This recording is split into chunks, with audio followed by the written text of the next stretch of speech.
मक्का की गलियों में एक औरत थी जो हुजूर सल्लल्लाहु अलैहि वसल्लम के रास्तों में कांटे बिछाया करती थी, जो सिर्फ अबू लहब की बीवी नहीं थी बल्कि दुश्मनी रसूल सल्लल्लाहु अलैहि वसल्लम में उसकी सबसे बड़ी साथी थी। इसका नाम था उम्मे जमील।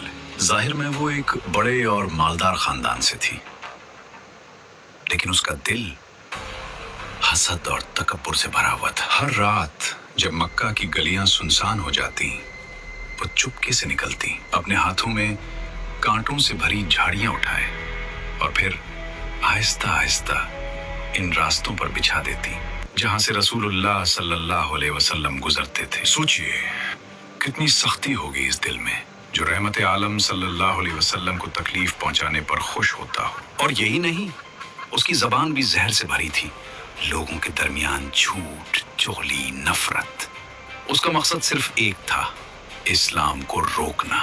लेकिन कुदरत कभी खामोश नहीं रहती। वो औरत, वो जो नफरत में अंधी हो चुकी थी, जो रसूलुल्लाह सल्लल्लाहु अलैहि वसल्लम के रास्तों में कांटे बिछाया करती थी, कुरान ने इसके किरदार को सिर्फ एक जुमले में बयान कर दिया, वो है लकड़ियां उठाने वाली। कुरान ने कहा वमरातुहु हम्मालतल हतब, यानी वो जो लोगों के दरमियान नफरत की आग भड़काती थी और कांटे जमा करके तकलीफ पहुंचाती थी। फी जीदिहा हब्लुन मिन मसद, इसकी गर्दन में खजूर की बिट्टी हुई रस्सी होगी। एक दिन वही औरत अपने कंधों पर कांटों का बोझ उठाए और गले में खजूर की रस्सी डाले काबा के करीब आकर बैठ गई, थकी हुई, मगरूर, बेखबर। अचानक वही रस्सी जो उसने खुद बांधी थी उसके गले में सख्त होने लगी।